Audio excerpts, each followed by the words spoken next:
Hello. About probably a few days ago, I bought Baldur's Gate 3. It is a new hot a role-playing game. Like, I was a huge fan of Baldur's Gate 1 and 2. I mean, like, I played those games several times. Icewind Dale was another game that was built in the same engine by the same developers. Also really, really good. Um, yeah, like I said, this is like so Baldur's Gate 3.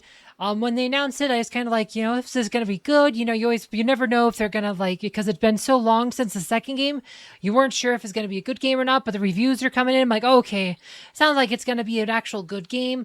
Like I said, I'm not a huge D&D person or even like a huge CRPG person, but I always did like Baldur's Gate because this game has the Baldur's Gate name on it because the reviews are good. I'm like really into it. But yeah, no, Baldur's Gate 2, Icewind Dale, great games. Lots, like I said, and this is gonna be like another great one. There's obviously a lot of difference between this one and Baldur's Gate 2, especially because the difference in like how long it's been since the games were released. No, this is like I said, I played just a few minutes. I didn't really go that far. I just kind of just in best around the character creation, kind of just like the very basics. But like I said, haven't even played 30 minutes of the actual game. I spent almost all my time just looking through the character creation, kind of looking at like all the options because there's a whole lot of options here. And I feel like so we'll go through a lot of them. But we're gonna do. Well, so if you do a new game, but you can choose the difficulty. Default's balanced. Explorers for like the easy mode. This is like if you ever played like a role playing game before, you probably want to start on Explorer. Most people probably want to play balanced though. But I'm gonna do tactician like this. Some of the reviews are saying like if you played the previous Baldur Gate games, tactician's the one you should probably choose. It makes the combat a bit more tough. Like I said, so we'll see. Like I said, I only played literally. I haven't even played 30 minutes of the game. Just enough to kind of, just to look into it. Just like I said, mostly just in the character creation. But once we start the game though, there will be a short cutscene. So we'll start that here. But yeah, like the HDR presentation, this is pretty good too. But yeah, you see like it's like what they call mind flayers or Illithad. I can't remember if mind flayers like the common name, Illithad's like the problem. I can't remember like the difference, what those are or how they're related. Maybe they're different things.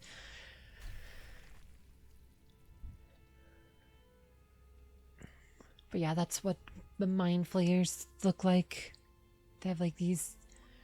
They're probably based on like Cthulhu, like Lovecraftian horrors, right?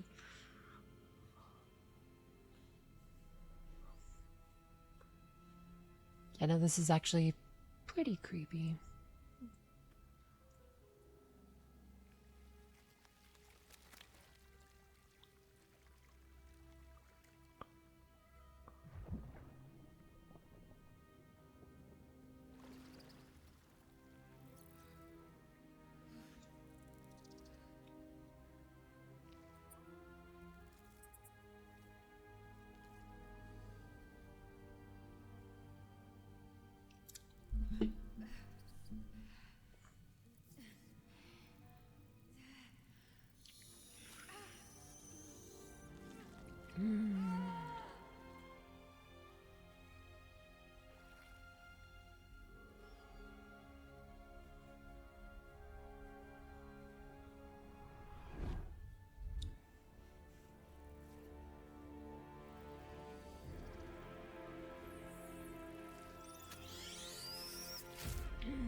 Yeah, no, that's a heck of an entrance to the game.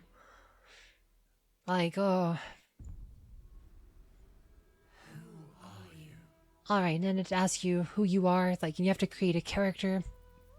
Like I said, you can create your own custom character, but there are also like these origin characters that have like a set like background and class and stuff. Everything's set for you. Like if you just want to get into the game and play, like you can literally just grab one of these characters.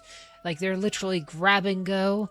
Most of these characters appear in the game, and you can get them as like party members. But like this guy's a rogue. This one's like a warrior. This guy is a wizard. She's a cleric. She's specifically a cleric of Shar, so she's probably like evil. says, as the greater deity of darkness, Shar is feared for her power over the night, secrets, and loss. She's locked in eternal conflict with her twin sister, Saloon, goddess of the moon. Like, Shar was in, like said, there's a cleric of Shar in, like, the previous Baldur Gate games, and she was neutral evil alignment. They don't really have alignments in 5th edition like they did in 2nd edition, like, which is what Baldur's Gate 1 and 2 were all 2nd edition. Now we're 5th edition, and, like, they don't have alignments quite the same way. I mean, like, at least not like the same degree. You don't select an alignment when you create a character, right? But just by the fact that she worships Shar, she's probably more like evil aligned, maybe like a neutral evil or something. I don't really know though, but he's like a warlock, she's a barbarian, and then there's also this other one, the Dark Urge. This one is actually, it has a set like background and stuff, but you have your parents' class can be fully customized. So if you don't want to be like a white dragonborn or whatever, you can be whatever you want. Like, this is like fully customizable. Your class is customizable on that one. Unlike the other ones, which are all completely set. So you have to like figure out what you want. Also, they also have like their like bios here. It says Shadowheart willingly undertook a ritual to remove her memories in order to protect the secrets of her fellow Shard worshippers. Loss and pain are sacred to her, but her faith is now being tested like never before. You can also like play intros and stuff. Probably won't play all of them because that'd take for long, but there's like they give like a short monologue about who they are. My name is Shadowheart, loyal servant of Shar, goddess of darkness and loss. There is little more I can tell you than that.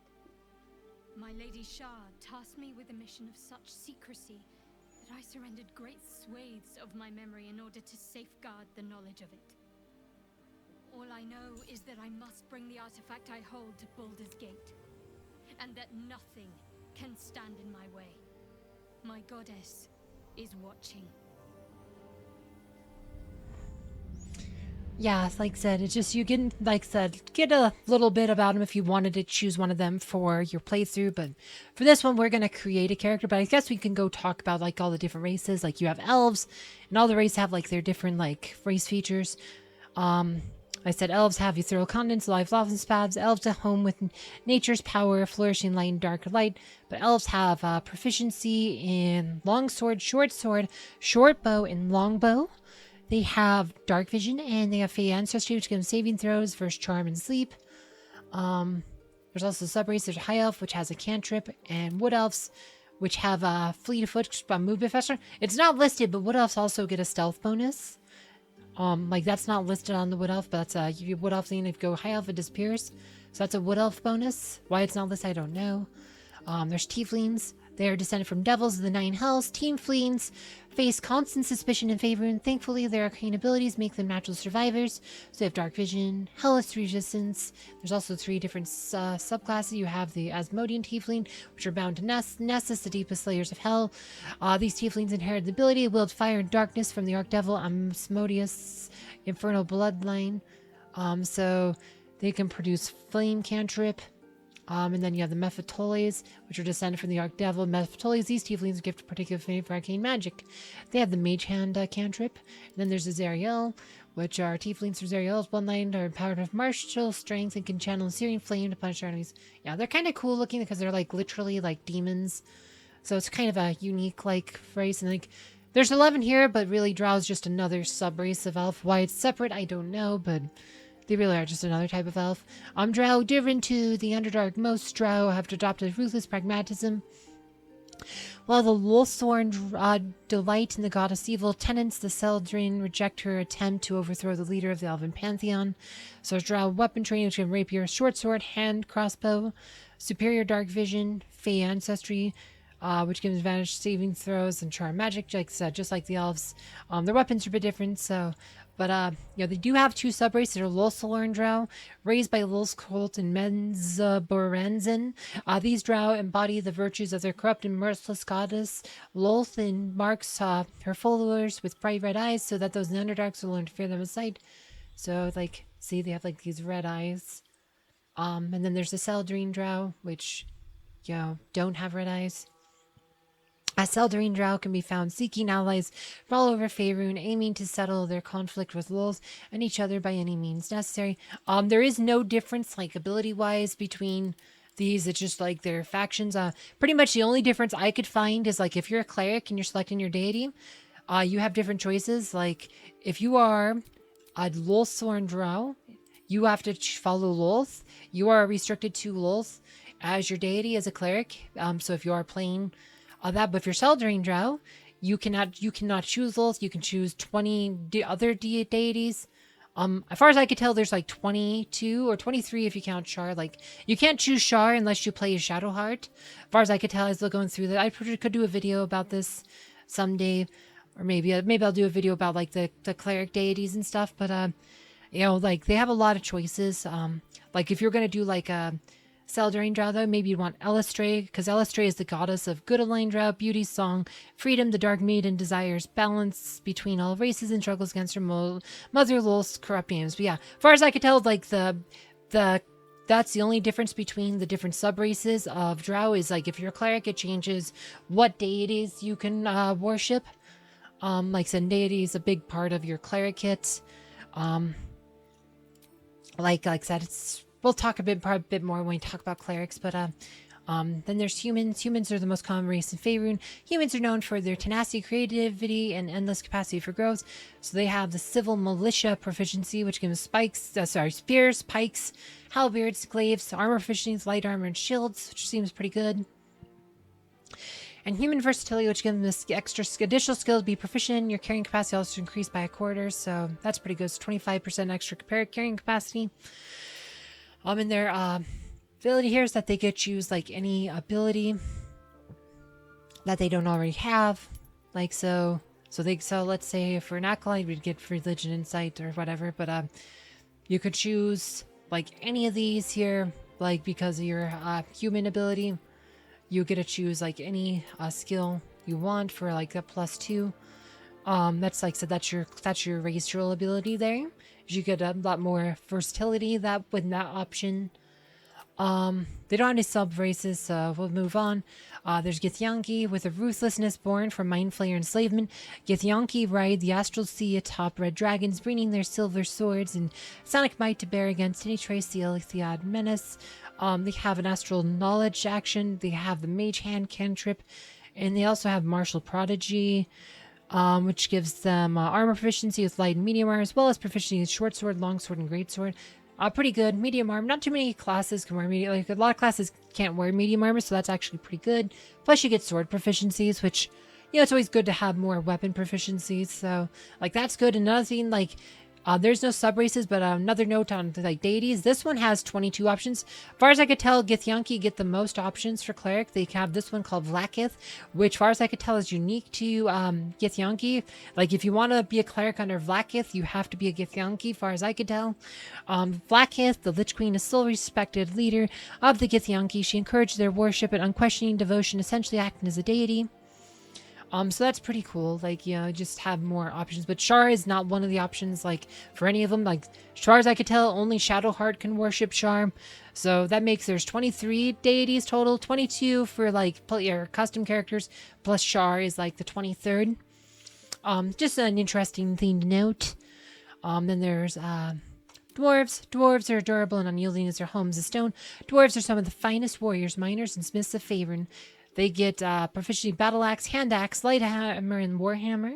They have dark vision, and they also have the dwarf resilience to give them saving throws against poison.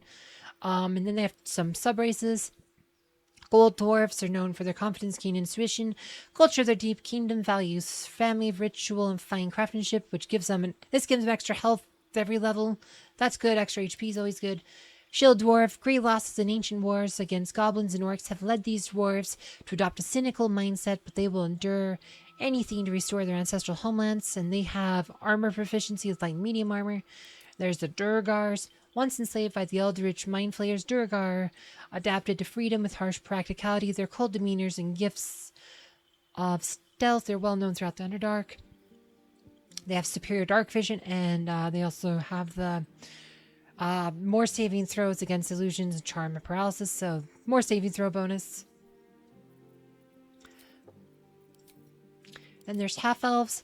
Half-elves, curious, ambitious, versatile. Half-elves are welcome everywhere, but struggle without a community called their own. They also have the civil militia like humans do. They have dark vision and fey ancestry like elves do. And they do have some sub races. You can be a high health elf to get that firebolt cantrip. You can be wood half elf to get the fleet of foot plus the stealth bonus that's not listed. And then there's the drow one, which gets you a dancing lights cantrip. Like, so there's all those options there. Um, Not too much more to say though. Otherwise, overall, they're kind of like I said, they're half elf, half human, half elf. So, kind of cool. Then there's halflings who, they're small yet capable. Halflings prefer the comforts of home and hearth, but their natural luck and dexterity makes them find adventures. They have probably what is probably the best racial bonus of them all, and that is lucky. When you roll a 1 for an attack roll, ability check, or saving throw, you can re-roll the die and must use a new roll. So this means your chance of a critical miss, instead of being 1 in 20, is 1 in 400. This is a really good ability. It means you will rarely critical miss. That is actually really good. So instead of a 5% chance, it's a 0.25% chance. Super good ability there. Brave, which gives them advantage in saving throws against being frightened. Oh, I should also mention, I forgot to mention this on Dwarf, but the short races, dwarfs, halflings, and gnomes, they have less movement speed because they have shorter legs. It probably won't matter in most situations, but movement speed, like I said, this is a tactical, more of a, like I said, movement, like I said, how fast you can move does matter in this game. But it's like I said, it's not like I said, it's only like 1.5 meters less than most characters, so it's not going to be like crippling bad, but just something to be aware of. Like the lucky bonus, though, obviously more than makes up for it. And there are a couple sub races. They have Slightfoot, which is stealthy but social. These halflings travel over Faerun to make names for themselves, which gives them advantage on their stealth checks, and then their strong heart. Legend has that dwarven blood gives strong heart their hardiness, resist poison, and endurance. These halflings easily hold on, and then they have that poison saving throw advantage that dwarves have, so that's always cool. Then you got gnomes, also a short race. Small, clever, and energetic, gnomes use their long lives to explore Faerun's brightest corners and darkest depths. So they have gnome cunning, which gives them advantage, intelligence, wisdom, and charisma saving throws. That's actually pretty good. So advantage, like that gives you, I think it's a +2 advantage to each of those rolls. Like pretty much, those are all the magic-based stats. So this will give you great magic resistance. Like you probably, I mean, I don't know how much it cuts your magic, but it would greatly reduce like how much damage you take for magic in the aggregate. So that's a very good ability. Maybe not quite as good as Halfling Luck, but it's really good. And they do have some sub-race options. The most commonly seen gnomes on Faerun's surface, rock gnomes, are named as such for their hardness and affinity for metal. They have dark vision and artificer's lore, which gives them double history. So their history checks are ×2. So if you have a high history stat, they double that. Like it might be some reason that, like, to have history is, like I said, is their racial. So they start with like, at least like I said, there's a racial, but it's like you might want to buff up their intelligence or something just to get more of that history thing, or maybe it just gives you an extra +2 to history. I don't know. It says ×2, but maybe it doesn't. It's only +2. Maybe it's mislabeled how it's represented, but anyway, it's a nice bonus though. Forest, because it also, not only do, like I said, they all get the like I said, right? You get the history plus you get the double +2, so it's +4, pretty much +4 to history. I guess that's the best way to look at it. It's +4 to history. As a gnome, that's what their racial is. I think that's probably a better way to describe it. Forest gnome, even smaller than their cousins and twice as reclusive. Forest gnomes are a rare sign favor, and they master magic and craftsmanship in their distant idyllic groves. They have speak with animals ability. They also have dark vision. Says they're smaller, but far as I can tell, they have the same base model, so they're actually the same size. You just have to imagine that they're smaller. There's also deep gnomes, which are more guard than their surface cousins. Deep gnomes survive in the Underdark, dark vision, and skillful stealth. Said they have stone camouflage, gives them advantage of stealth checks and superior dark vision. And Dragonborn, proud race that values clan skills above all else. Once enslaved by dragons, they strive to be self-sufficient, not wanting to be beholden to anyone, not even gods. So they have the most sub-race options, but they're not that big. They're mostly changed appearance. Like black dragons have acid breath and dracon like acid like resistance. Blue is lightning. Brass is fire. Bronze is also lightning. Copper is also acid. Gold is also fire. Green is unique because it's the only one with like poison breath and poison resistance. Red's another fire. Silver and white are both ice. Like it's a lot of you probably just picking it on based on looks, whichever one you thought looked the coolest. But like the extra breath and like resistance to certain elements, not bad. But Yeah, you also like as a you could also choose tell options if you like having tells. You can have tells as a dragonborn.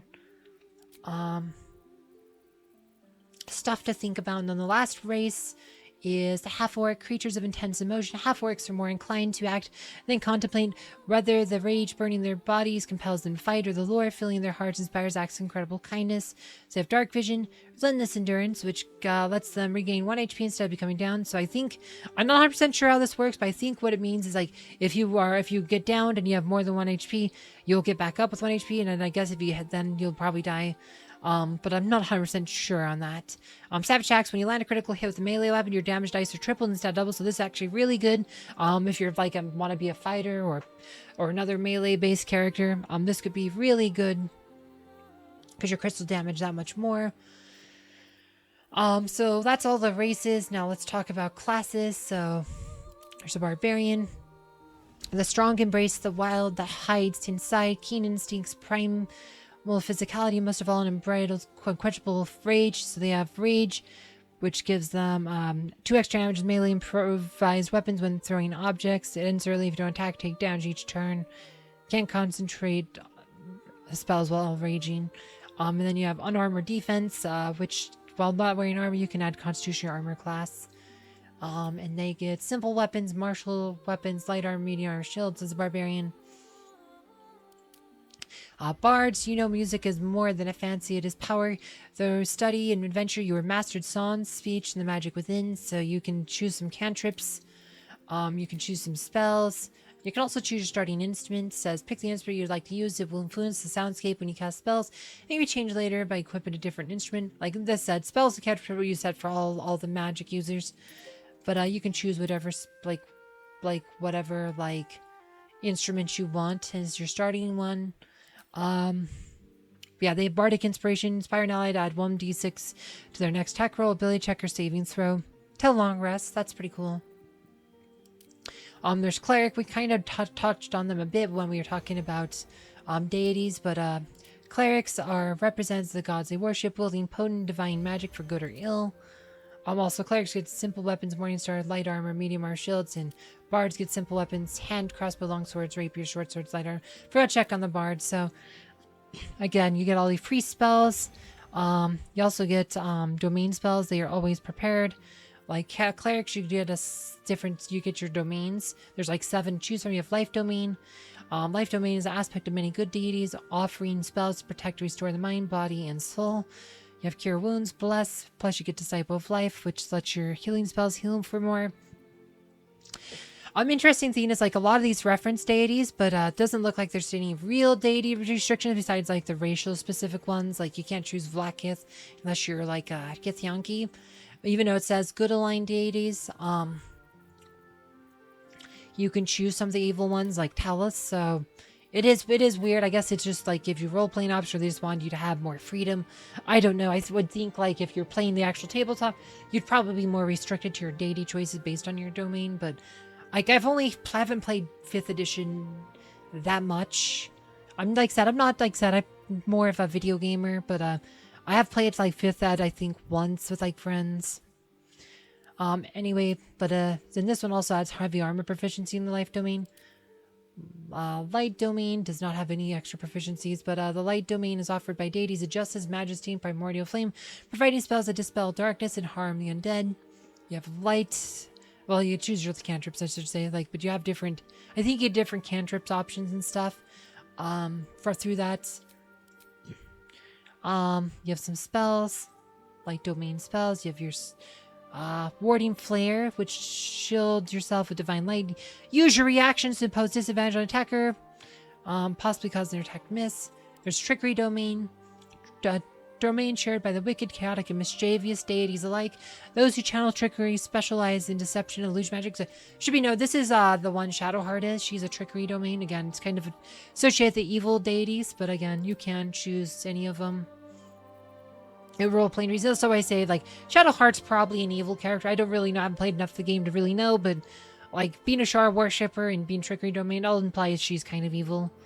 Also, I think they made a magic card. I think they had all the like origin characters have Magic the Gathering cards associated with them, and Shadowheart's card is like pure black. So which again kind of Said you could sacrifice creatures to draw extra cards.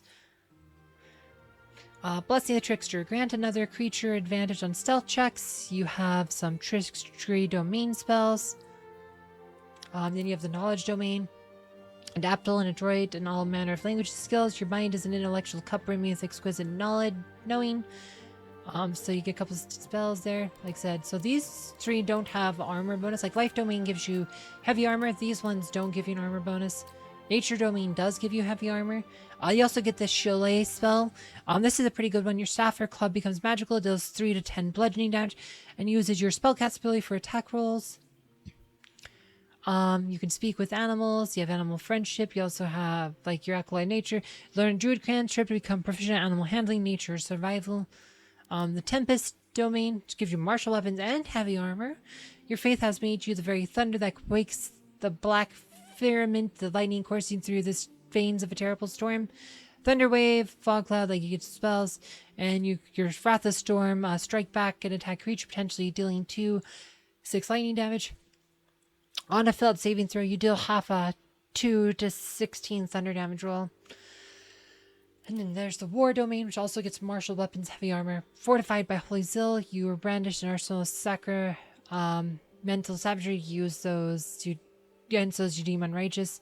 Divine Favor, Shield of Faith, and you get the War Priest.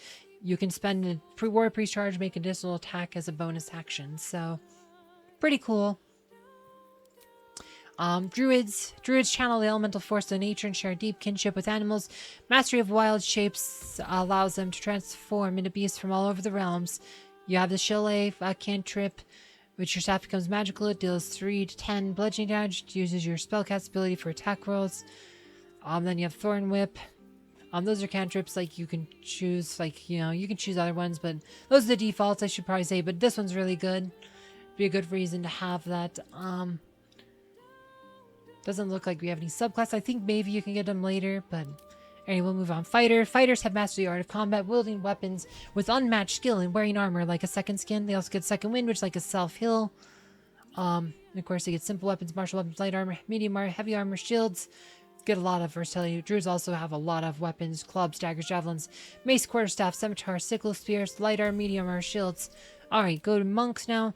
Channel your cosmic enlightenment by deftly dodging efficiently, disassembling your foes through stunning attacks and whirlwind of martial art attacks. You have fury blows, punch twice in quick succession. You have ki, which is magic that flows through all living beings. You can use to exceed your body's physical capabilities. Unarmed defense, while not wearing armor, you add wisdom modifier to your armor class. You have dexterous attacks with monk weapons, unarmed weapons, scale dexterity instead of strength. Your dexterity is higher.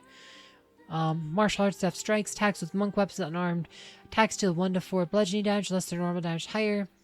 And then you got the bonus unarmed strike after making attack with a monk weapon, or while unarmed, you can make another unarmed attack as a bonus action. So that's pretty cool. They're like an unarmed specialist if you want to fight like your bare hands. Monks are for you. There's paladins.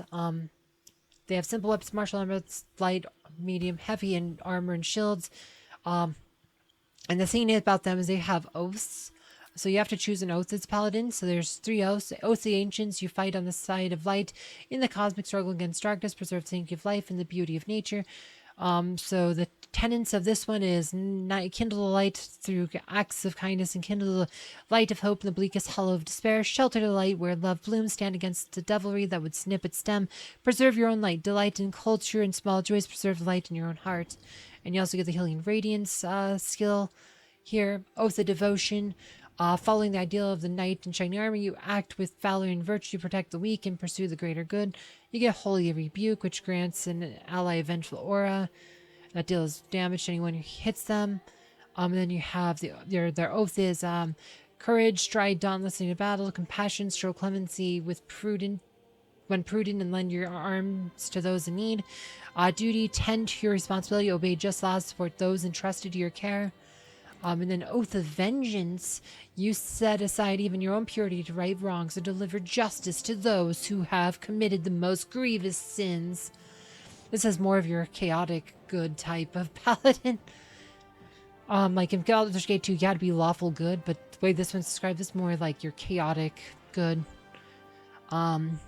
Anyway, Inquisitor's Might, you or an ally's weapon attack deal an additional 1 radiant indicated to daze enemies for a turn. And then your oath is fight the greater evil, exerting wisdom, identify the higher morality, any given instance, fight for it. No mercy for the wicked, chasten those who dole out their villainy by wiping their blight from the world forever. So, like, you choose one of those.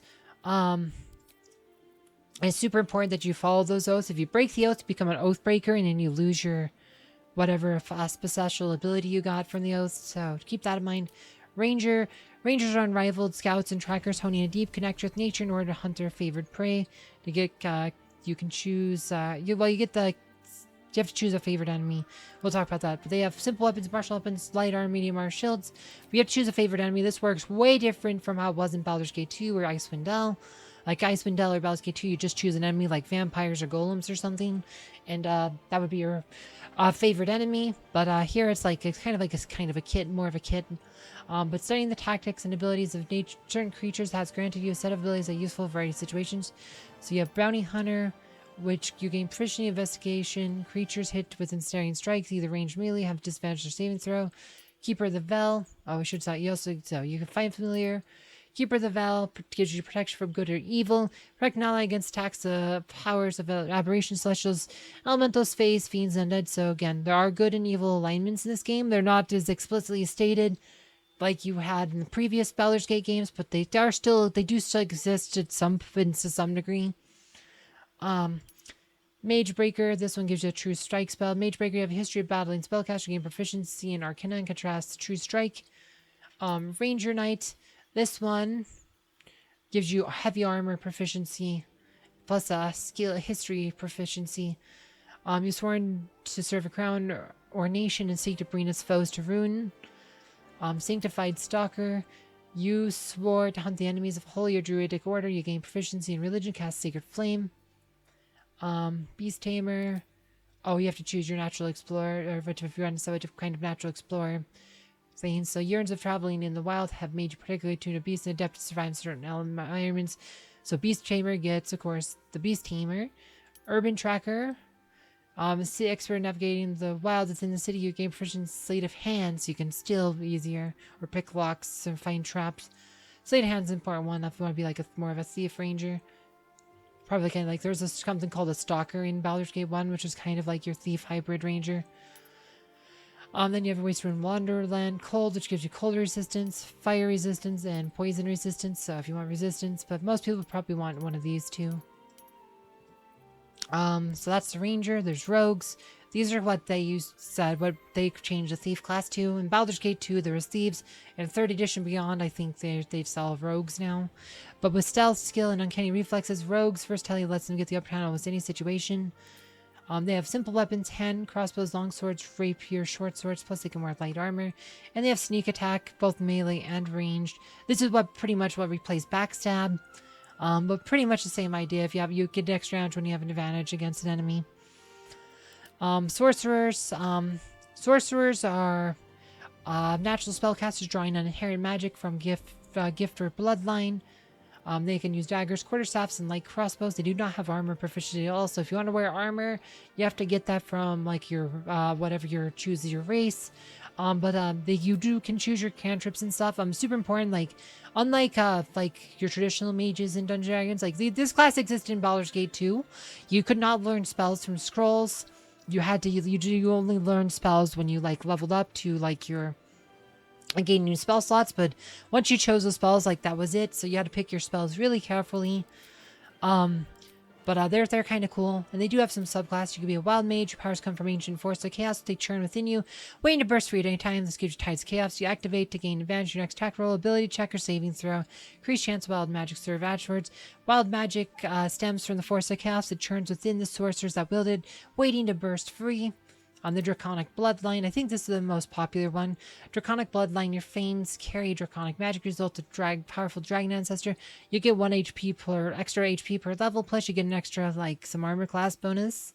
Base armor class is 13. When you aren't wearing armor, this is yet to be unarmored, but again, they don't have actual armor proficiency, so this kind of gives you a base armor. So this is pretty good. The health and armor is not bad, but also you get Draconic Scales in your appearance. It's a special. This is a special theme of the sorcerer. You can get some scales to put on your face, or if you don't like the scales, you can still have this one have no scales, but does add another customization option if you just like the way the scales look. So that's kind of cool. And then the storm sorcery, whether cackling with the energy of ancient delusions or pierced by gales and hurricanes, your lineage is a strange tapestry scarred by a tempest. Very witchy in how this one's described. This one I kind of like. Because it's this one lets you fly. After you cast level 1 spell or higher, you can fly as a bonus action till end of turn without receiving opportunity attacks. So that's actually pretty cool because you can fly. Just seems good. Maybe not as good as Draconic Bloodline, but it sounds fun. Warlocks, bound by a pact to an all-powerful patron. Warlocks trade their loyalty for supernatural abilities, unique magic. They can have simple weapons and light armor. And they got so you have to choose a subclass, the Fiend. Warlock serves Fiend, work towards corrupting destructive ends, intentionally otherwise. Receive hellish blessing returns. Like you get special, like unique spells per your subclass. So this one gets these spells. Arms of Hadr and Armor of Agathis. Plus you get the Dark One's Blessing when you reduce a hostile creature 0 hit points. This gift from your patron grants 1 temporary hit points. Also grants you extra hit points when you kill an enemy. The Great Old One, Warlocks bound Eldritch Beings in the Far Realm work towards inscrutable goals, gain strange powers over entropy in the mind. So they have Dissonance Ministers, Tasha's Hideous Laughter, and they have the Mortal Reminder. When you land a critical hit against a creature, that creature and a nearby creature must succeed a Wisdom saving throw, become frightened till end of next turn. That sounds cool too. Arc Fae, graced by Lady or Lord of the Fae, you are imbued with all the sumptuous and scary qualities of your patron's extraordinary realm. So you get Fairy Fire, Sleep, and then you can cast Fae Presence, Charm or Fright nearby foes. The Fae winds begun destroying magics. I mean, that could be good. I don't really know how good those spells are in this game. Like, it just depends on how good the saving throws on the enemies. Like, these ones are more, like, probably more, like, always on kind of bonuses. So, like, yeah, it's just one of those things. I have no idea which one's the best, but just pick one you like. I mean, I don't think the subclasses matter too much. If you just kind of pick your flavor, you know, it's a role-playing game. Just pick the one that sounds coolest. Then you have Wizards. Wizards master the arcane by specializing in individual schools of magic, combining with ancient spells with modern research. You have cantrips you can choose from your spells. This is like your traditional mage. You learn spells through the spell book. So that's actually pretty cool. Arcane recovery pressure spell slots while out of combat. You can restore spell slots above 5th level. Like I said, this is, as far as I know, you get to learn new spells. Spells require spell slots to cast. Like I said, as far as I know, you learned them for like scrolls or something. Like at least if it's like Baldur's Gate 2, like this is like, but this is your traditional like mage class. They're called wizards now. But I think when you level up, you can choose your specialization school. Like you could do that in Baldur's Gate 2 and Icewind Dale. You could be like an invoker or a conjurer or whatever. So like that's your traditional mage, whereas warlocks and sorcerers are kind of like variations of the mage. Warlocks didn't exist Baldur's Gate 2, but sorcerers did. But yeah, then there's like your backgrounds. Backgrounds are just like you pretty much gain 2 skills of your choice. Like, well, you gain based on your background. You choose a background. Each background has like 2 skills associated. Like Acolyte, you spent your entire life in service to a temple, learning sacred rites and providing sacrifice to the gods you worship, serving the gods and discovering their sacred works will guide you to greatness. So you get insight in religion as part of your background. If you're an acolyte, charlatan, you're an expert in manipulation, prone to exaggeration, and more than happy to profit from it. Bending the truth and turning allies against each other will lead to greater success down the road. Deception and sleight of hand. These are kind of thief abilities. If you're a thief, this might be a good one for you. Criminal, you have a history of breaking the law and survive by leveraging less than legal connections. Profiting from criminal enterprise will lead to greater opportunities in the future. Like similar thing as charlatan, you get this one has deception, sleight of hand. This one has deception and stealth. So also very like thief-oriented abilities. Just depends if you want sleight of hand or stealth more. They both give to deception. The entertainer, you live to sway and subvert your audience. Engaging common crowds in high society alike, preserving art and bringing joy to the helpless and downtrodden. Hide your charismatic aura. You get acrobatics, performance. There's Folk Hero, you're a champion of the common people, challenging tyrants and monsters to protect the helpless. Saving innocents in imminent danger will make your legend grow. You get animal handling and survival. Guild Artisan. Your skill in a particular craft has earned you a membership in Mercantile Guild, offering privilege and protection while engaging in your art. Repairing and discovering rare crafts will bring new inspiration. You get insight and persuasion. There's Noble. You were raised in a family among the social elite, accustomed to power and privilege. Accumulating renown, power, and loyalty will raise your status. You get history and persuasion. Outlander, you grew up in the wilds, learning to survive far from the comforts of civilization. Surviving unusual hazards of the wild will enhance your prowess and understanding. You get athletics and survival. Sage, you are curious and well-read with an unending thirst for knowledge. Learn about rare lore of the world, inspire you to put this knowledge to greater purpose. You get arcana and history. Soldier, you're trained in battlefield tactics and combat, having served in militia, mercenary company, or officer corps. Show smart tactics and bravery on the battlefield. Embrace your prowess. You get athletics and intimidation. Then there's Urchin. After surviving a poor and bleak childhood, you know how to make the most out of very little. Using your street smarts, both as your spirit. During your head, you get slaves to hand self. This is another thief one. Kind of like Charlatan and Criminal. You get pretty much like 3 really strong thief backgrounds. And then you have like a lot of backgrounds that are... it's like this one's probably for like your wizard, your mage, or your sorcerer, and your warlock. Probably be good for that one. This is your cleric. It's weird that you get 3 thief ones. This is like a bard one. Just depends on what you want, like which skills you want. Maybe you just want to balance out your skills. And then finally, if your abilities, like in whatever like class you have, like it depends like on what you need. Also, so you get 27 points. Like the minimum you can put is 8, and you can do up to like 13. Like it costs 1 point per thing until you go above 13. Now it starts costing 2. You can only go up to 15 that way. But you also have these bonuses. You get 2 bonuses. You get a +2 bonus, a +1.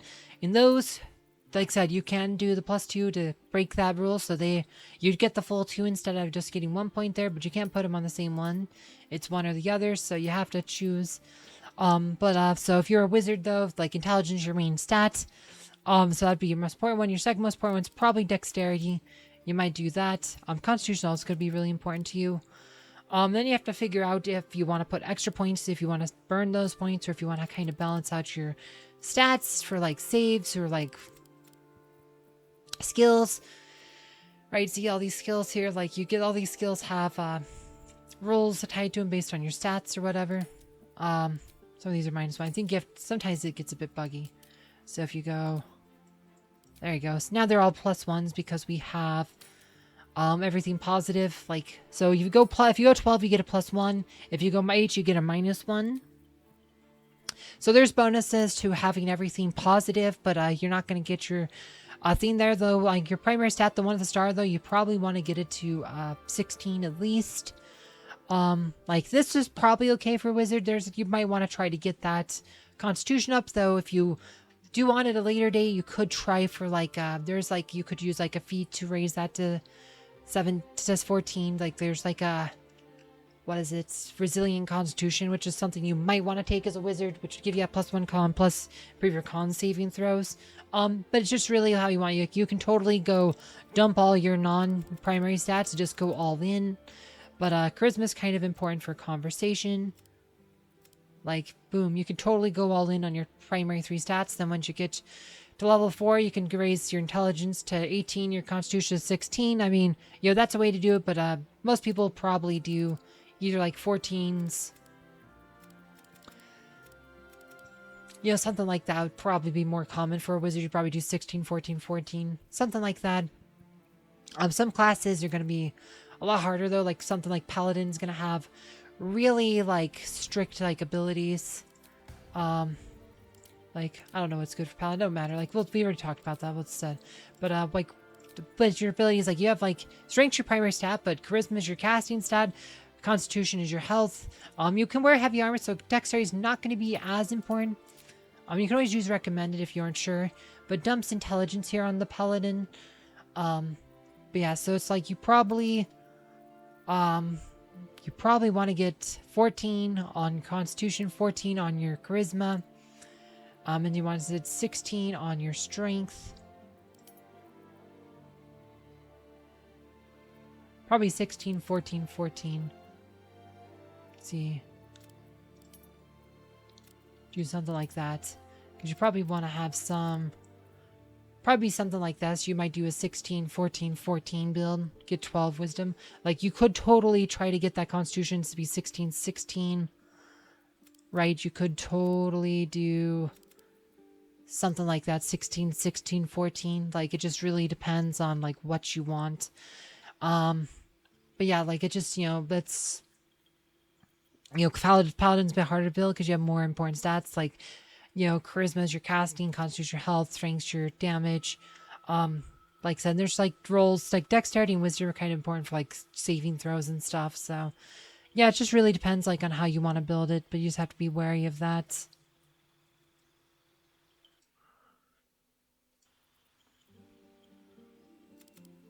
Like maybe you'd even want to go that way. I don't know. But anyway. All right, so the thing crashed on me, and it might just be because I'm recording, but I just went back to, like I said, we're done talking about all the classes and stuff, though, so we can now decide which class we want to play. I'm probably not going to play Paladin. Maybe a fighter. See. I kind of like said, always like the idea of playing like a melee character. Like, I mean, even like if you're like a halfling fighter, though. I kind of like said halfling fighter would be kind of cool just because you have that big old sword on the little guy. That would be, I said, I'd think about that, but like I said, I always played like the physical characters, previous ones, but I think because you only have 4 characters in a party, though, you probably like said there are at least like said even just in the origin characters at least 2 like if you have a actual fighter plus a barbarian that plays a similar role, so you already have like I said, I think most of these characters are available fairly early on in the game. But we'll see. But I kind of feel like we're gonna end up getting access to like fighters and stuff really quickly. So I kind of like maybe I don't want to be a fighter. Wrong one. So I'm just like in the halfling. So the other one that I was talking about earlier, though, we could be a sorcerer and do like the witchy one. Do that. Is halfling the one we want? Gosh, luck is such a good ability. But I also feel like if we're going to sorcerer, though, we probably want to be like a human or something. Like, I don't know, we could try making our theme, like, see, probably want a lighter tone for us. Something like that.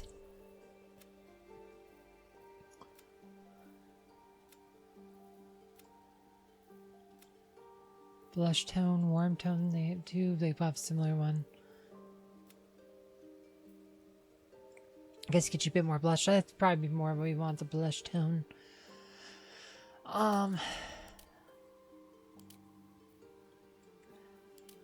It's not bad. That's kind of more Asian, which might be okay for this thing. Let's see. Let's go. Oh yeah, we're not going to show it, but you can totally change your private parts on your characters if you want, but we're obviously not going to show it because we're recording this for YouTube. But it is totally an option. See, let's go hair. Let's see. Probably want red hair.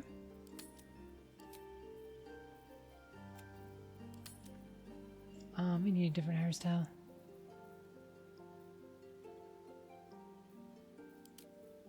There you go. Fair, that's similar to my avatar right there. Yeah, in the green, you can use it to turn your hair gray, but you can totally use it to do other colors. And honestly, probably the best use is to probably just turn it black to help give yourself some extra like contrast in your hair, make it look more natural. Like that's what I kind of feel like is the best use. Like it's the green mechanic, but you can totally use to add some extra color depth rather than just being gray. So, like I said, that's pretty cool looking too. Gives you those violet highlights. Yeah, I use it as like a hair highlighter. It's kind of cool looking. Yeah, I don't know. Let's see, let's look at the eyes. You could totally do heterochromia if you want, but on our eyes we're more teal. Maybe that's very, very blue. Kind of what we got.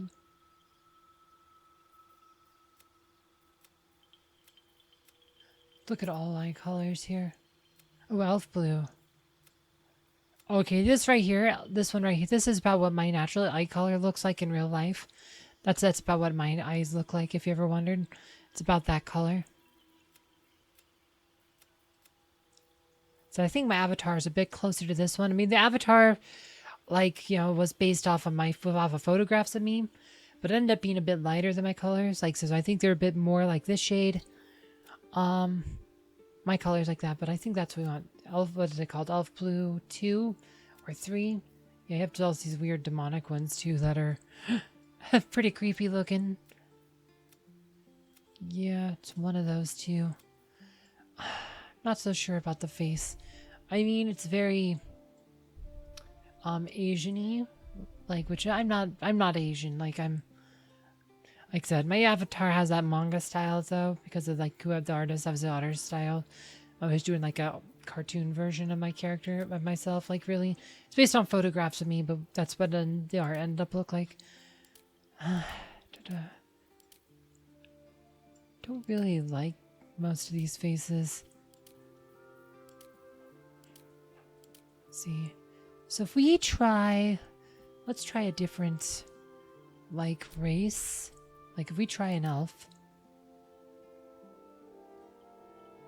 Oh my gosh, she has like the Fiona Vi hairstyle. Look at that. It's like Fiona Vi. You ever played EverQuest? Like that's about what Fiona Vi's hair looked like. It had that style. I don't know what they call it, but it's called. But it has that thing. Like that's like totally reminds me of EverQuest. Is she a high elf? Yeah, she's. Well, that's funny. Yeah, Fiona Vi was like the high elf like princess in EverQuest, and she had the hairstyle. That was how she wore her hair, was like that exact style. That's pretty cool. What elf?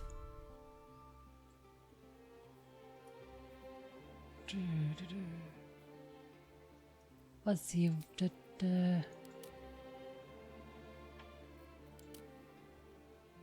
Well, what elf would, let's see, gives you sword proficiencies? Whereas the half elf gives you like two-handed weapons, but also gives you armor proficiencies, which you don't get under elf. So, kind of think half elf's gonna be the way to go. This one gives you a stealth bonus. I think we do half wood elf. Let's see. Let's get this. I don't like this makeup. Let's go with that. Let's see. Let's find a different face. This is like a nice. This is kind of a nice look face. Let's change our skin tone though. Don't like this one. Blush tone. Yeah, it's kind of white, but you get a bit of blush on there.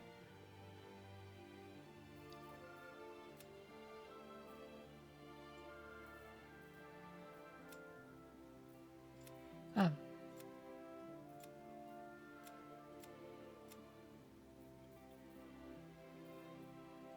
Cool tone, warm tone, blush tone, pallid tone. So blush or warm's probably the best, but it is a neutral tone. Blush versus warm. I think the blush makes your cheeks look more pinkish, but my avatar has really blushy cheeks, so I think we want to do this one. So let's change our hair color though. Freckles intensity. Oh, that's right. You can add freckles too. You do feel like color pigmentation too, but we will not do that. Oops, that's not the one we're looking for. Look for hair. Da-da-da. What are we? Red. Yeah, I keep thinking that all the hair's option stuff could be on with the face, but it's in a totally different tab. No, that's the same one. Let's see. Orange 6. Could do the violet.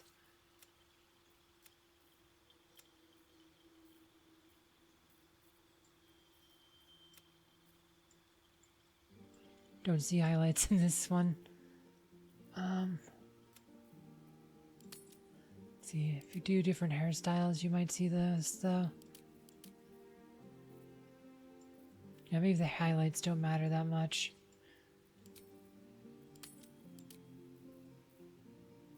There you go. Purple highlight might actually be kind of cool. Yeah, I like this face. It's a good face. The ears stick out a lot, though. Like that, like I said, you can't adjust the ears independently. They're stuck, like I said, see how the ears. So this is a nice face, so I really like it. It's a good looking face.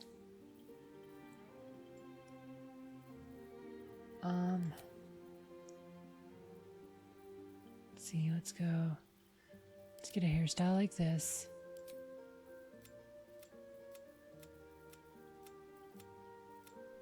Yeah, I don't think the highlights make that much of a difference.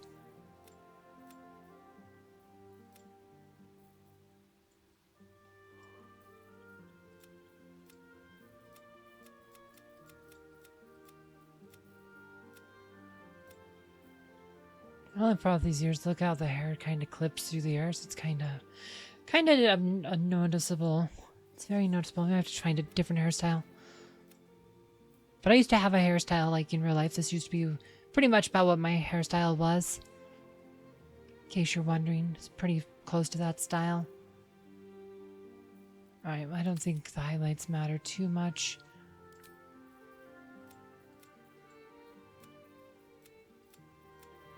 I'm not really noticing different, are you guys?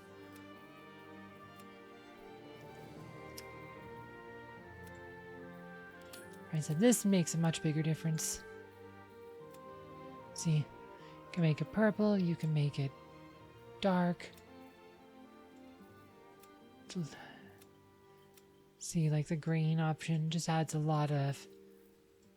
I said that adds more highlight option than the actual highlights do. So that's a great option.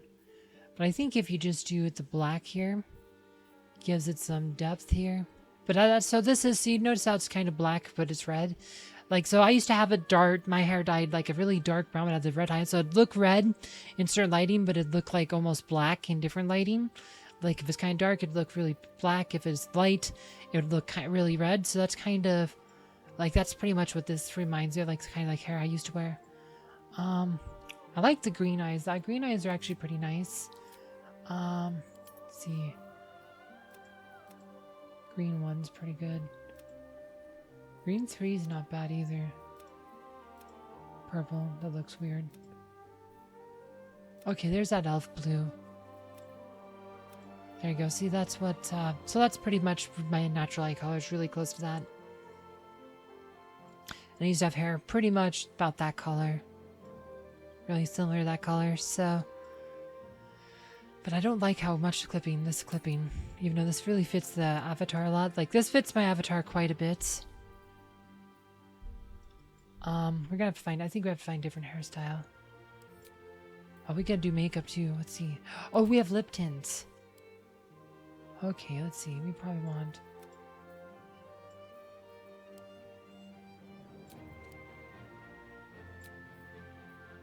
Ooh, plums.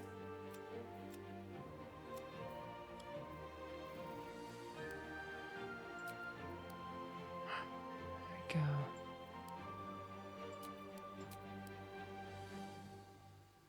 There we go, plum. Sadly, you can't, there's not like a nail polish option because I totally do like plum fingernails. But, let's see.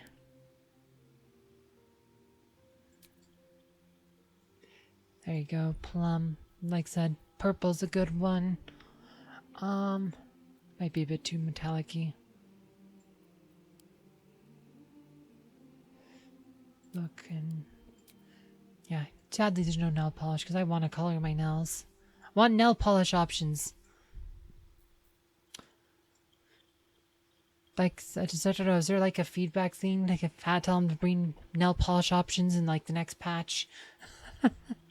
I demand nail polish. There's probably more important things to fix like bugs, but still. Like I said, so this one's off the ears, so it definitely looks better on the ears. I don't like the style personally, but there you go. Huh.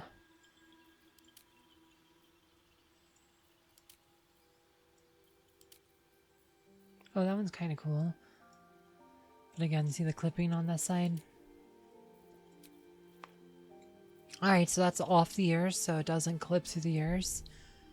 Don't really like that style. That style is, again, that's a very Asian style. Oh, we clicked on the wrong tab there. Top knot. Is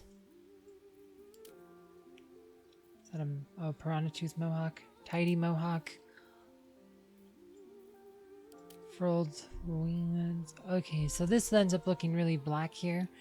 I guess it's just how it is. Oh, it looks really weird though, right there though. Don't like that hairstyle. That one looks way weird. That is a way weird one, Poppy Bud. Alright.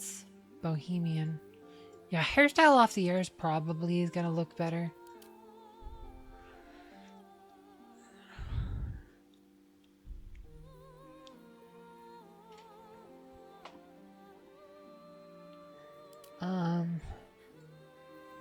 Cauldron foam. See, look how bad that's clipping. Bob, that bothers me. It's not a bad hairstyle. It's just the half-elf ears really cause clipping problems. Like, this probably fine on a human. But it's just, like, the half-elf ears, man.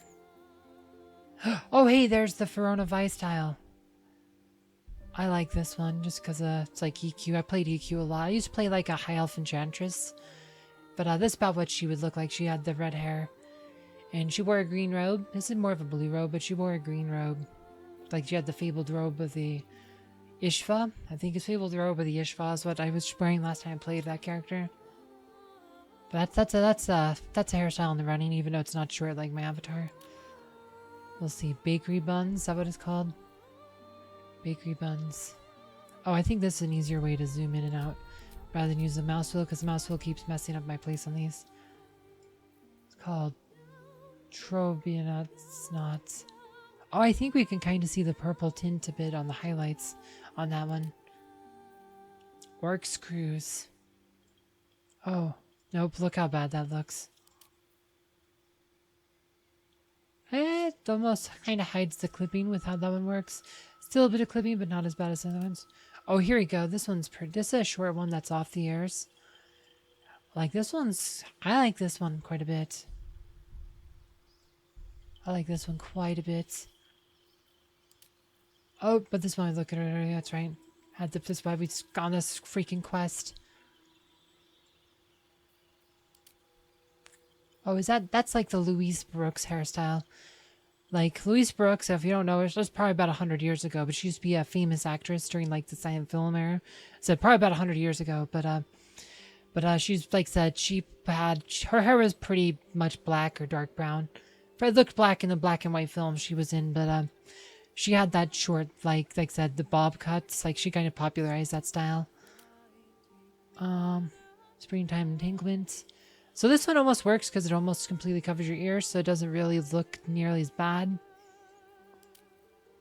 Oh, this one's a nice hairstyle. Carrion feathers, I like it, but the clipping is really bad here. Yeah, this would work. These hairs, like I said, being a half elf, especially with this particular face, the ears really furled out, really makes it look how bad this one looks. Like, it just looks terrible. Oh, this one's off the ears. This one's pretty good. I like this one.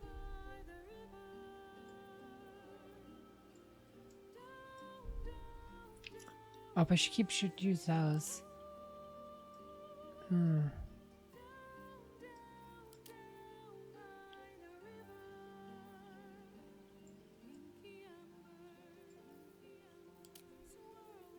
Duchess cornets. Oh, not working very well.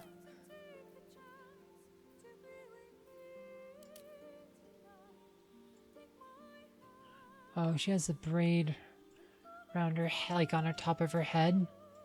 So this reminds me of what's her name? Like the Ukrainian politician Yulia Tymoshenko.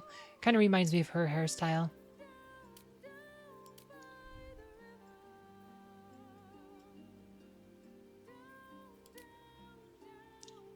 Okay, well that one's dryad. So that one just shows you the gray side. It's kind of interesting when you have the gray, like Max, like how different some of these hairstyles look. Yeah, that one looks way bad with the clipping. Clipping. And that one still has some clipping issues. Yeah.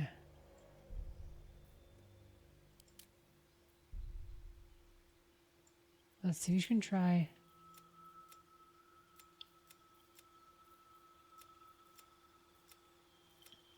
Yeah, these make a bit more of a difference on this. I think we probably want more of an orange highlight.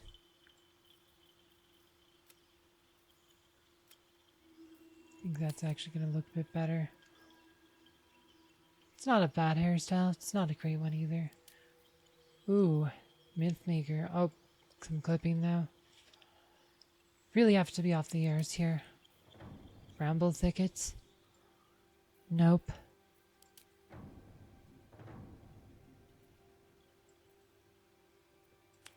It's off the ears. It's short, curly. Don't really like it though.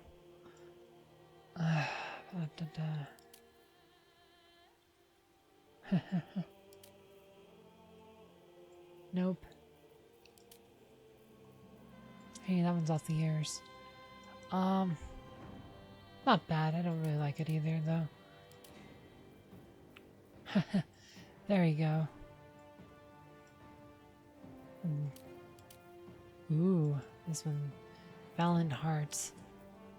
If I want a short one, something like this one, pretty good. There was that, what was the other one? Feywild.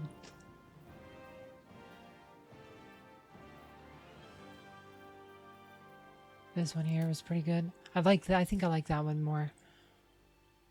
So if that's running there. That one or the Verona Vi style. So Valiant Heart, okay.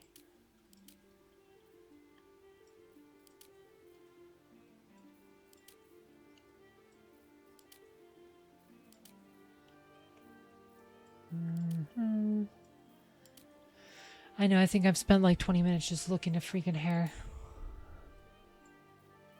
There's a lot of choices, okay, guys? A lot of choices. Ooh.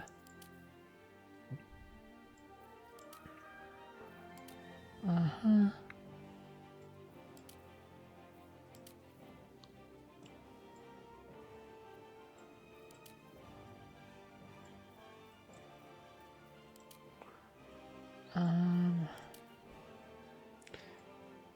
No. Mod them pixie. I don't mind it too much. It's just the clipping in the ears. The clipping in the ears just bothers me. Dreads I think would look better on a darker skin tone. Some other skin tone for dreads. Willow tears. Ooh, precision bolts.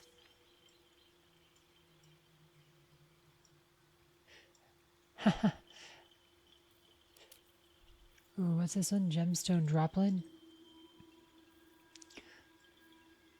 This is a pretty good one. It's off the ears. Like, it's actually off the ears. It has veins. I like it. Don't know if I like it as much as some of the other ones, though. Oh, there's another ballerina bun. So associate the double buns like that with, like, very, like, East Asian cultures. Interplanar braids. Nah. What's this one? Braided bunches. Oh. I see. Layered lob. It's kind of cool looking. I like this has that spoke. That's why it's a layered lob. I see. That's the clipping.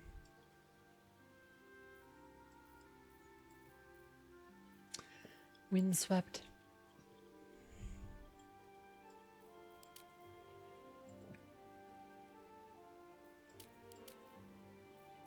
Ooh, Valdivication. This one looks... Oh, this is probably the closest to my avatar yet we've seen. Look at this one. It's pretty much almost exactly what we got here. Ah, there's some clipping though. Gosh. Really want to use this one, but the clipping is just really... I don't like the clipping. Although if it wasn't for the clipping, I'd probably use this one. But because of the clipping, I think we have to look at others. But if I shoot what I just did, that's the one we just have. Immortality. Ooh, I like this one. Bit of clipping, but it almost kind of covers itself because of just how long it is. It's not as easy to see. What's this one called? Flaunting bounce? Kind of cool looking too. Bit of clipping in the hair though. It just looks weird, the hair going right through the ears. It's kind of creepy. So I'm one of those people, I do not have, my ears are not pierced in real life. I don't have pierced ears. Like, so piercings kind of creep me out. They just, stuff going through the flesh of the ear just kind of creeps me out. So I don't, they're just one of those weird, like, phobias I got, so. But I don't have pierced ears. Looks like the character has a piercing scar, though. Yeah. Because they both have these spots on their ears. Oh, I would like to remove that, too. Oh, here we go. It's really similar to this one. It's a bit of a variation. They're slightly different. Yeah. See how it's a bit cinched. I really want to do this one, but I don't like the clippings, so. This was it called Luskin Plume. This is the Fiona Vi style. I like this one. I mean, doesn't really match my avatar, but old-timey sake for EverQuest, I kind of want to roll with this. It looks, like I said, this is such an EQ hairstyle. Like EverQuest, I played, so there's no game I've put more hours into in my entire life than EverQuest. Like EverQuest, I played so much EverQuest when I was younger. And there's tattoos and stuff. I don't have tattoos. Tattoos and piercings are both like, you have all these options for piercings and tattoos, but I don't do either in my life. Oh yeah, voices. So I believe evens are women's voices and odds are male voices. Where to next? Let's hope the locals are friendly. Hells. Be wary. This place is trapped. More of there's magic keeping this chest sealed. Where to next? What was that? Let's hope the locals are friendly. Hells. Something just woke up down here. Be wary. This place. It's opened. I wonder what. There's magic keeping this chest sealed. Where to next? What was? Let's hope the locals are friendly. Health. Be wary. It's open. More of those wretched things. Where to next? What was that? Let's hope the locals are friendly. Hells. Be wary. This place is trapped. It's opened. More of those wretched things. There's magic keeping this chest sealed. Where to next? What was that? Let's hope the locals are friendly. Be wary. Oh, This that place repeats. is trapped. They need more voice options. Like, there's none that are like super chaotic like we had in Baldur's Gate 2.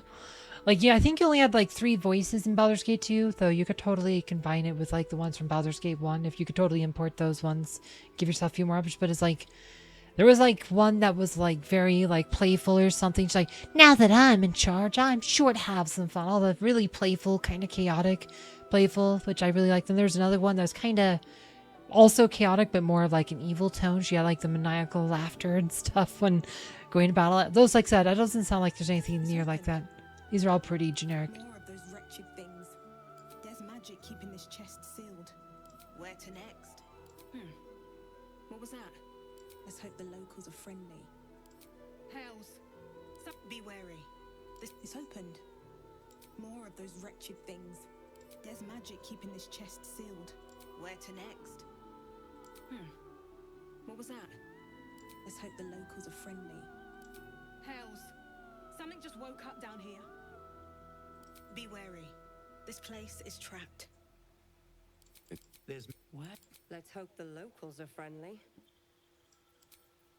Hells. Be wary. It's opened. More of those wretched things. There's magic keeping this chest sealed. Where to next? What was that? Let's hope the locals are friendly. So I think we have to go with this one. I wish there's better options, but that's kind of disappointing. So nail polish and more voice options. We might have to tone down our lipstick a bit. It's a bit too shiny, I think. Standing out way a bit too much here. makeup.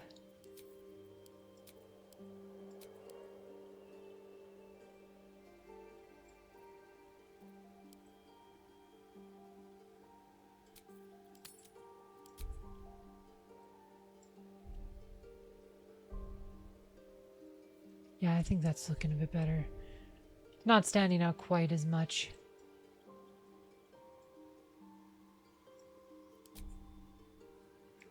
Let's see.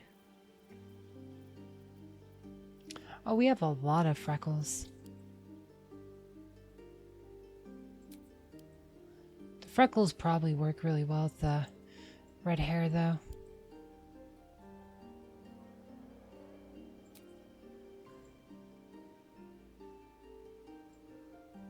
Oh, and you can also make your characters look older if you want, but I don't know if many people would do that. Alright, so I think we're done at the appearance. Let's go finish our stuff here. Sorcerer, we did the storm sorcery. Because we can cackle like a witch, like as it's, cackling. So our cantrips, we gotta choose our cantrips. Let's see. Oh, this one, Ray of Frost, no, that one's good. I think Firebolt's good. If you're a high elf, you'd get Firebolt right automatically, but that's fine. Seems like Mage Hand's pretty good. Only half the damage from bludgeoning, piercing, and slash attacks. Ooh, that one I think might be good.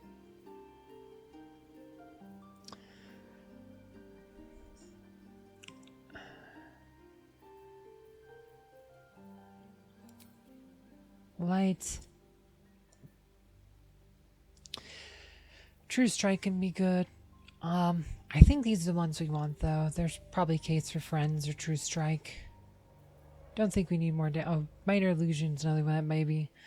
Like, you kind of, I think we already got 2 damage ones. We don't want more damage spells. I think these are the best damage spells, though. Ice, Ray of Frost, and Firebolt. Spells. So, Sorcerer, we don't really get spell picks, so I think we have to be really careful with, what spells we pick here. Obviously, we want Magic Missile. And I think probably Mage Armor. I think those are the picks you... Ooh, Witch Bolts. We almost want to take this one just for role-playing reasons. Because we want to be witchy. False Life. Charm Person. It's called Witch Bolt. I think we have to take that one. But we don't obviously need magic. So maybe our next spell pick. I think we can get up to 4, so we got to do Witch Bolt though. Just for the name. We want to be witchy, right? Because we're kind of witchy. If you've seen my full avatar, it's like I said, we have a crescent moon necklace. We also have crescent moons and stuff on our skirt. I think False Life's also a good one. Featherfall, that one could be good too. Yeah, we'll have to think about it, but I'm pretty sure these are the spells you really do need to have. So... Half-Elf, Storm... Oh, we could choose our background. Fire from surviving unusual hazards while enhance your prowess understanding. It gives you athletics, survival. Oh, we gotta choose our abilities. Oh, we have paladin stuff. Or something like that. So, we do this. So dexterity does it's kind of charisma, dexterity, constitution be the third one. I could totally just run it like this. Keep all my stuff there. But not having that 16th point of charisma. There's no penalties for if you run it like this, but having that 16th point of charisma is probably for the best.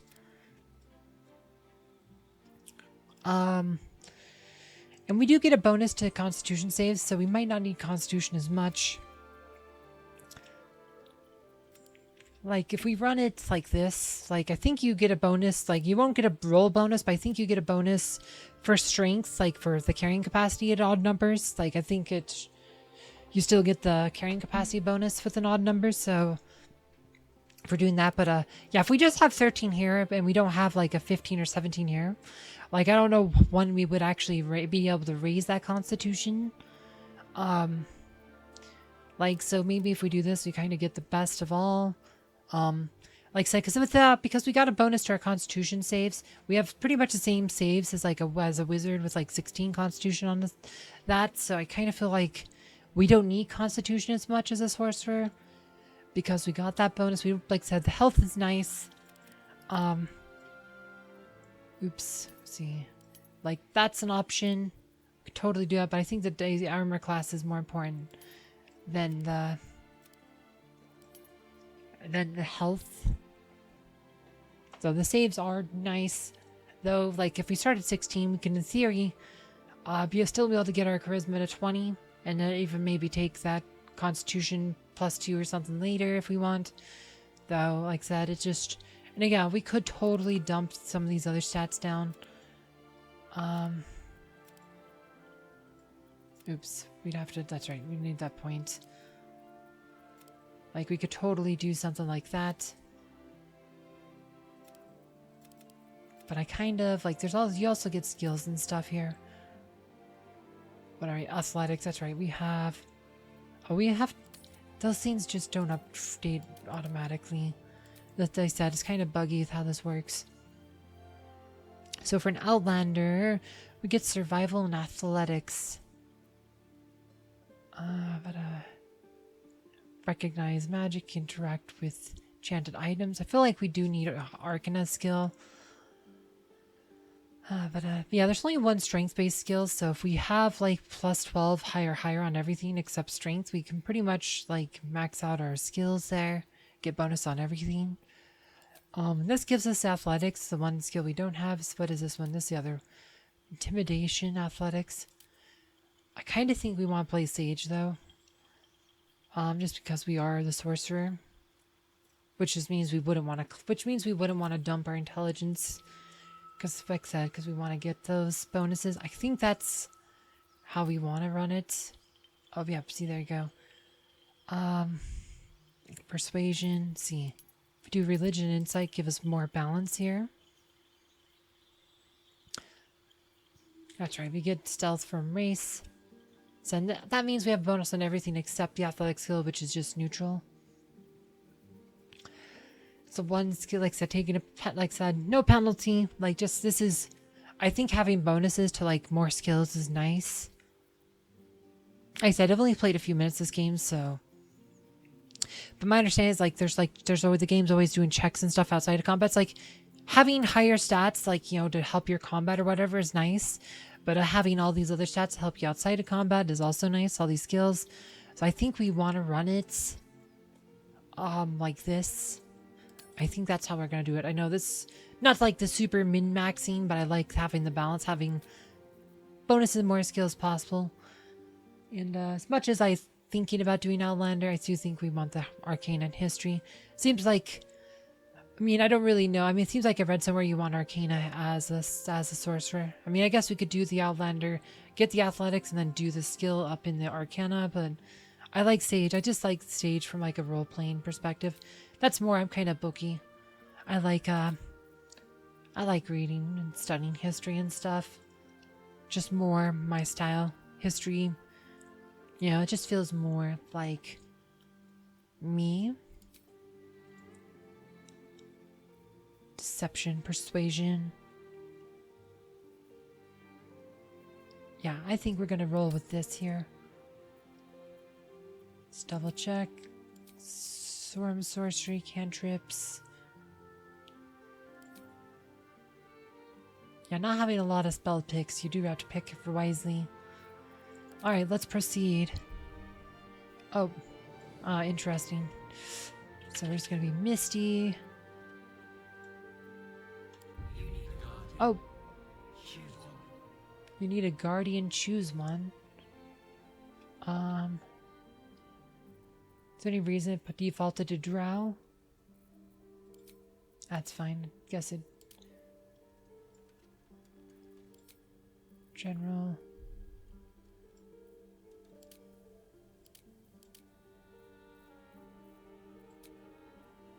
Let's see.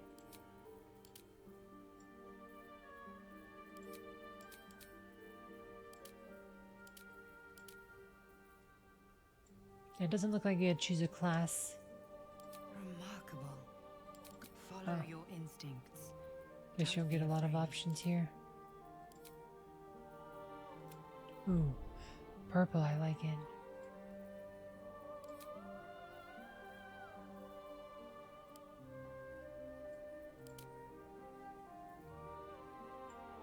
Yeah.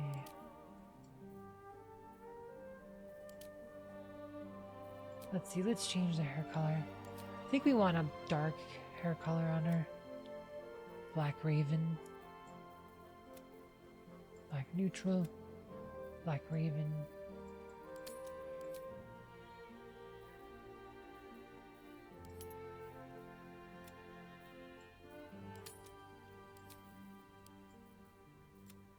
There we go. Try to get the hair dark. I like the old dark hair. Need to find a different hairstyle though.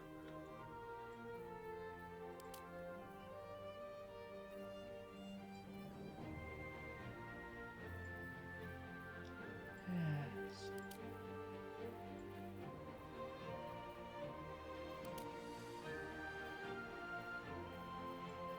Clipping, it's not quite as easy to see on the... There you go. I think we go with this. Sure. So let's venture forth. I think it plays a cutscene, so give me a second here.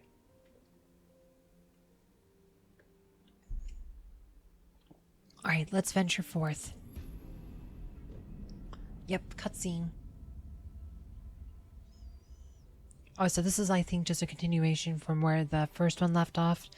Right after you put the thing in RA and tells create a character, it just continues on the scene.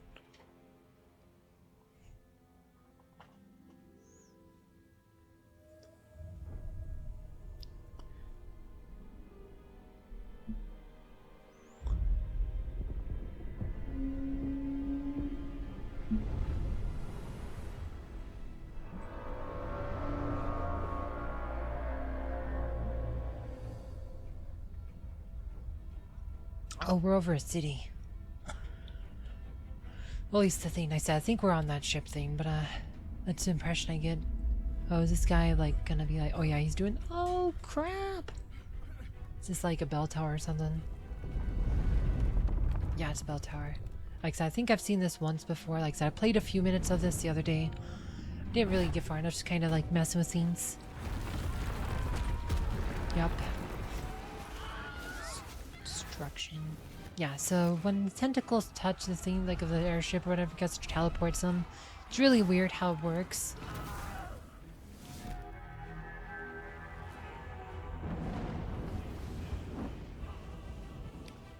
Oh yeah, dragons. Dragons coming. I think those are Githyanki fighting the dragons.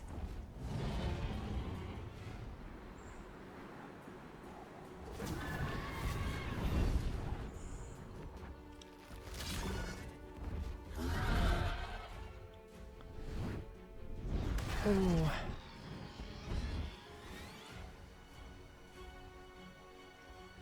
Okay. It's got saved there. Like afraid of heights, so that's just a bit triggering my phobias there. Ooh. Bright.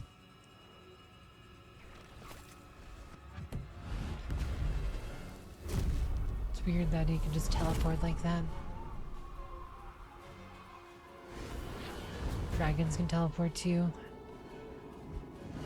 Not sure how, but apparently they can.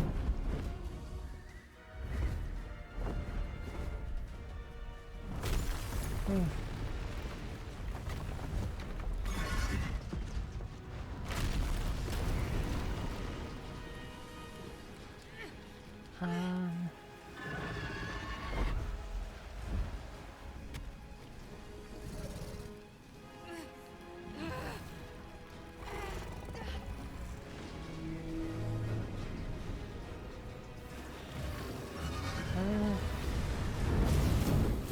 Oh boy, never things go boom.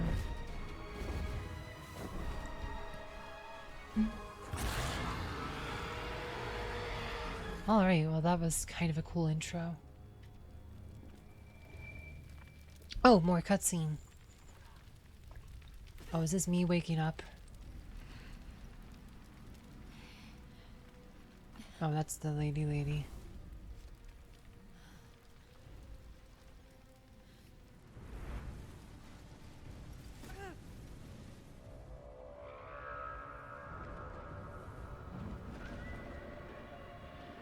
Where the heck are we?